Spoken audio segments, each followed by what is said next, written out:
nous allons entrer dans la face cachée des speed tests. Ces tests pour tester notre connexion Internet. Que se passe-t-il quand on lance un speed test sur son ordinateur qu'on ne voit pas? Comment ces tests fonctionnent de l'intérieur? Qu'est-ce qu'ils mesurent exactement? Est-ce que c'est vraiment fiable? Et à qui profitent vraiment ces speed tests qui fleurissent partout? Et aujourd'hui, on a décidé de lever le voile sur ces fameux speed tests. Mais juste avant, est-ce que vous saviez qu'on a 35 fois plus de risques de se faire pirater un compte bancaire que d'être cambriolé? Et bah justement, notre partenaire France Vérif est une initiative soutenue par l'État pour justement nous aider à détecter les arnaques en ligne, les sites de phishing les plus coriaces, les leaks de données qui contiennent vos infos personnelles ou encore les malwares virus que vous pourriez télécharger. Oui, tout ça. Vous pouvez vous tester sur le site en quelques clics et vous serez guidé pour reprendre le contrôle sur votre sécurité numérique. L'extension Chrome peut vous alerter si vous êtes sur le point de mettre vos infos bancaires sur un site frauduleux ou si vous avez une extension malveillante installée. Bref, c'est vraiment une tour de contrôle centralisée qui tourne tout le temps et que vous pouvez installer à toute votre famille pour être plus tranquille. C'est un projet français qui a demandé plusieurs années de R&D et qui vient combler un gros besoin sur la prolifération des arnaques en ligne. Pour 5 personnes, l'abonnement est à 133 € l'année, mais avec le code underscore, vous avez moins 70%, soit 39,99 spécialement pour le lancement. Lien dans la description, on reprend. Ouais, et tu le disais, c'est quasiment devenu un peu un réflexe dès qu'on a des petits soucis de connexion, même nous, à la Mi-Corp, ou quand on est en émission, de lancer un speed test pour voir s'il se passe pas quelque chose sur notre connexion. Il en existe tout un tas, en commençant par sans doute le plus connu, speedtest.net, en tout cas en France, mais en vrai, je pense que c'est dans le monde aussi. Chaque gros acteur d'Internet a son speed test. Il y a le speed test de Google qu'on peut avoir directement sur une recherche Google. Cloudflare a le sien. Netflix également, et j'y reviendrai. Et vous allez voir qu'il y a une raison au fait que ces gros acteurs aient tous installé des speed tests. Mais alors, qu'est-ce que ça fait concrètement un speed test et qu'est-ce que ça mesure de façon assez simple? Alors, un speed test, c'est un outil qui télécharge et envoie des données à un serveur. Pour en déduire deux valeurs, premièrement, c'est la latence, qui varie en fonction de la distance à laquelle on se trouve du serveur avec lequel on communique. Et c'est une valeur plutôt simple à avoir parce que globalement, on fait un test sur plusieurs secondes et on prend la valeur la plus basse. Ils font pas de moyenne? Sur la latence, non, parce qu'en fait, c'est une valeur impossible à fausser. Vraiment, si tu as une latence de, je sais pas, 10 millisecondes, c'est 10 millisecondes, quoi. C'est 10 millisecondes, quoi. Pour le débit, par contre, là, en effet, tu as raison, c'est une moyenne. Donc, en fait, c'est le nombre d'octets qu'on a pu transférer sur un temps donné. Et en fait, tu fais ça sur un temps un peu plus long. Et là, tu fais une moyenne. Ça, c'est comment ça marche. Mais alors, est-ce que quand on lance un speed test, tout de suite, on s'amuse à balancer 1 gigaoctet et on voit ce qui se passe? C'est pas exactement comment fonctionne l'intérieur d'un speed test. Parce qu'en fait, quand on lance un speed test et qu'on clique sur Go, en face, il ne sait pas du tout à quelle connexion il a affaire. Donc s'il envoie 1 giga de données d'un coup sur une connexion dans la Creuse en ADSL-, ça n'existe pas, mais et voilà, ça va jamais aboutir, ça va saturer le réseau. Donc c'est pas comme ça que ça marche. En fait, la plupart des speed tests utilisent le protocole TCP. C'est un protocole qui s'assure que les données ne se perdent pas et que tout a bien été reçu. En fait, à certains moments, on va vérifier, on va attendre une confirmation que, ok, très bien, tu as reçu la bonne information. Et du coup, le serveur, il peut continuer à envoyer des données. Et donc, dans le cadre de notre speed test, qu'est-ce qu'il va faire? Il va commencer à partir petit. Il va envoyer des petits paquets. Et il va tester la connexion. Et si aucun paquet se perd, eh ben, il continue et il va pouvoir augmenter un petit peu la taille de ces paquets. Ouais. Ça, c'est un speed test que j'ai réalisé sur le speed test de Cloudflare où tu peux télécharger les données de ton speed test. Ah d'accord. Et donc à chaque fois, c'est des paquets qu'on voit, chaque ligne c'est un paquet. Donc en bleu c'est un petit paquet, en vert ça a commencé à augmenter. De nouveau en bleu parce que c'est de l'upload, au début il fait du download, après il fait de l'upload. Et en orange ça a re-augmenté. Et après, je crois qu'il re-augmente une dernière fois en jaune. Et donc, en fait, il commence petit et il y va assez fort jusqu'à avoir un paquet perdu. S'il y a un paquet perdu, là, ça va redescendre. En fait, il s'adapte à notre bot passant. Vous voyez, ça commence, ça augmente. Et boum, il y a une barre horizontale. Ça veut dire qu'on a perdu un paquet. Okay. Et donc, en fait, quand on fait un speed test, c'est pour ça qu'au début, ça fait un peu une courbe exponentielle. Ça monte très, très vite et d'un coup, ça va redescendre et ça va se stabiliser. En fait, c'est parce qu'il a détecté qu'à partir de ce moment-là, on avait perdu un paquet. Okay. Et donc, potentiellement, que j'allais saturer la connexion et donc je vais réduire un petit peu Ok. les paquets que j'envoie. Alors, bon, on comprend à peu près comment ça marche, il y a des histoires de paquets, etc.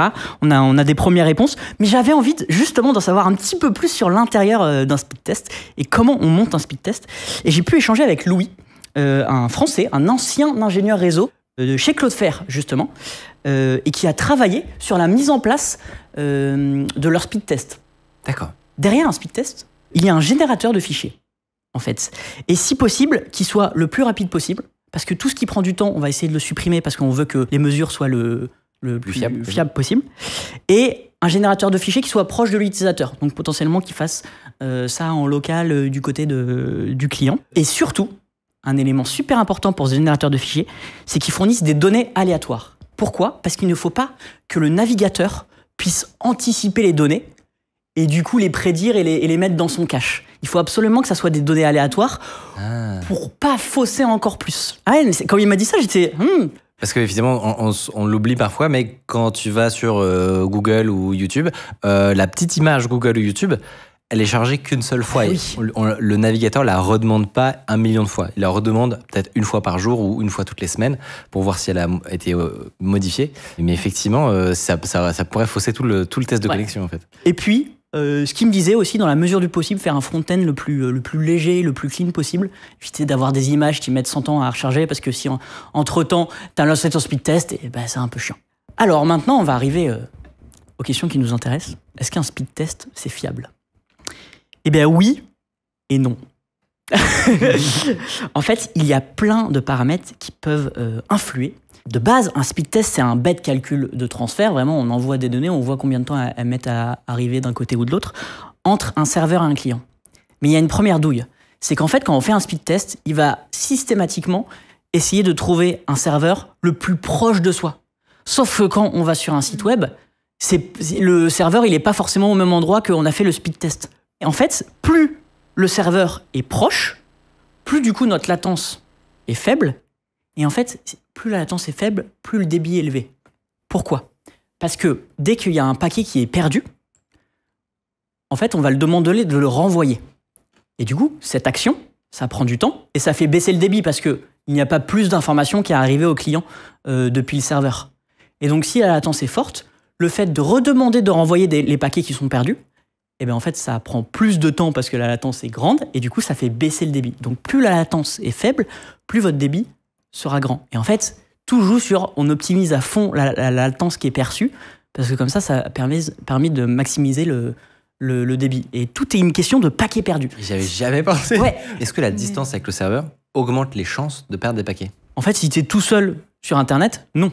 Parce qu'en fait, ce qui va te faire te perdre des paquets, c'est les perturbations qui peuvent venir de plein d'endroits différents. On pourra en reparler. Mais en fait, vu qu'on est beaucoup, en fait, dès qu'il y a beaucoup de trames et de paquets qui sont congestionnés quelque part, ça crée des perturbations. Et donc, du coup, plus c'est loin, plus potentiellement tu as des perturbations. Et donc, des paquets perdus. Donc, statistiquement, oui. Évidemment, un speed test, ça change en fonction de l'horaire à laquelle vous le lancez. Si vous le lancez à 8-9 heures du soir, quand tout le monde visionne Netflix ou Prime Video ou je sais pas quoi, et que en fait, ça provoque des congestions de réseau, évidemment, ça peut avoir un impact, ça peut avoir des perturbations sur le réseau, et ton speed test, ça sera pas le même que le matin ou le midi. Mais du coup, par exemple, on peut fausser les résultats d'un speed test en se disant, ok, si on est tous dans un même endroit, un peu reculé, je sais pas si on est tous en Sibérie, et qu'on se décide tous de faire un speed test au même endroit qui va taper le même serveur, et que le serveur, il est dimensionné, mais ok, et que du coup, il va répondre plus lentement, et bah, du coup, ça va fausser les résultats de ton speed test juste parce qu'en fait, tu es en train de faire un DDoS à ton serveur de speed test. Donc, si je devais résumer tout ce que je viens de raconter en une phrase, un speed test, c'est un test de connexion à un instant T qui suit un chemin bien particulier vers un serveur proche de lui. Et déjà, ce chemin peut changer en fonction de l'heure de la journée parce qu'il va y avoir des conjections et ça va passer par un autre chemin. Et ça peut changer de plein de façons différentes. Globalement, c'est bien pour avoir un ordre de grandeur. Ou pour savoir combien de temps va me prendre un téléchargement ou pour évaluer ma connexion avec Netflix. Parce que du coup, si j'utilise le speed test de Netflix, ça représente vraiment bien le temps que je mets à contacter les serveurs de Netflix. Parce que les serveurs qui sont les serveurs du speed test de Netflix sont les mêmes que les serveurs qui diffusent les films et séries Netflix. Donc ça voudrait dire que tu pourrais théoriquement, sur Google avoir la capacité de regarder des films en 4K sur Netflix. Mais en fait, quand tu testes sur Netflix, bah non.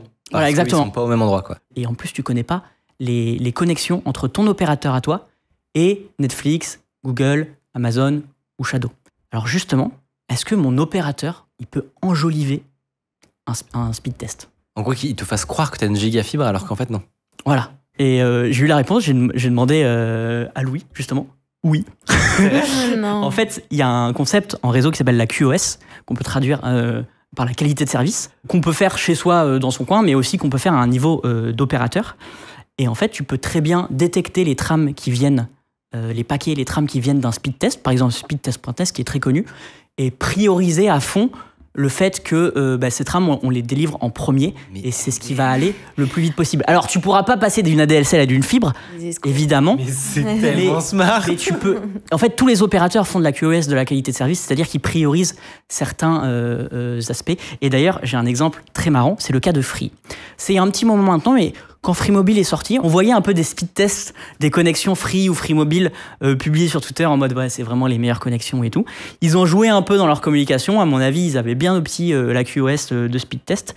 Si tu faisais le même speed test sur le speed test de Google, t'avais pas du tout la même connexion. Pourquoi ? Parce que c'est une époque où Free avait des problèmes de peering avec Google. C'est-à-dire qu'ils étaient en conflit avec Google. Ils voulaient que Google paye parce qu'ils trouvaient qu'ils prenaient trop de bandes passantes d'un côté et pas dans l'autre sens.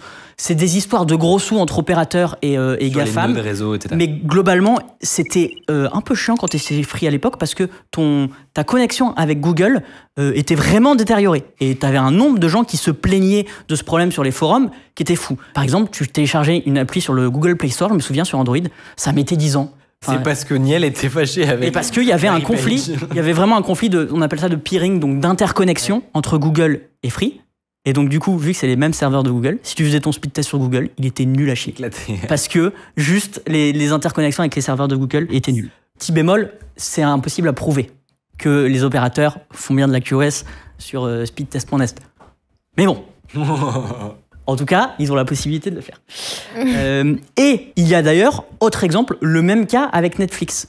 Il y a des opérateurs, même encore aujourd'hui, où typiquement, il y a tellement de trafic et ça consomme tellement Netflix que pour essayer de fournir de la bonne bande passante vers Netflix à tous ses abonnés, tu vas dégrader un petit peu la QoS de Netflix à certaines heures de la journée, etc.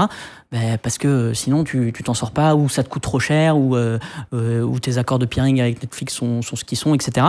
Et donc, du coup, si tu fais ton test de connexion sur fast.com, qui est le speed test de Netflix, tu pourras avoir un résultat un peu différent, ou moins bon, par exemple, que sur Google ou que sur un service qui est moins utilisé à 10h du soir. Alors, du coup, conclusion, tous les Google, Netflix, etc., vu qu'ils ont tous un peu des conflits d'intérêts parce qu'ils font autre chose qu'un speed test, on pourrait se dire, le plus fiable, c'est speedtest.net. Est-ce que du coup, ces services de speed test nous cachent quelque chose ? La réponse est oui. Parce que, comme je l'ai dit tout à l'heure, pour faire un bon speed test, en fait, il faut une sacrée infrastructure réseau. Il faut des serveurs partout qui soient le plus proche de tout le monde tout le temps. Il faut des serveurs qui puissent gérer minimum 10 gigabits seconde, parce qu'aujourd'hui, il y a des connexions qui sont parfois capables de faire du 10 gigabits seconde, même chez des gens comme vous et moi. Bon, c'est des belles installations. Il en faut partout. Il faut des fibres qui relient les points de présence réseau partout dans le monde. Ça coûte un bras. Comment font-ils, du coup, ces speed tests ? C'est très simple. Ils récoltent des données, et parfois pas forcément anonymisées. Oh. Et en fait, ils les revendent.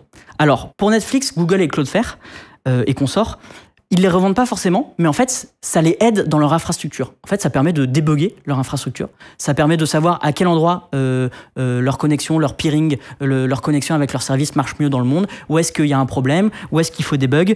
Bref, en fait, c'est comme mettre des sondes un peu partout dans le monde pour savoir comment va leur état de leur réseau.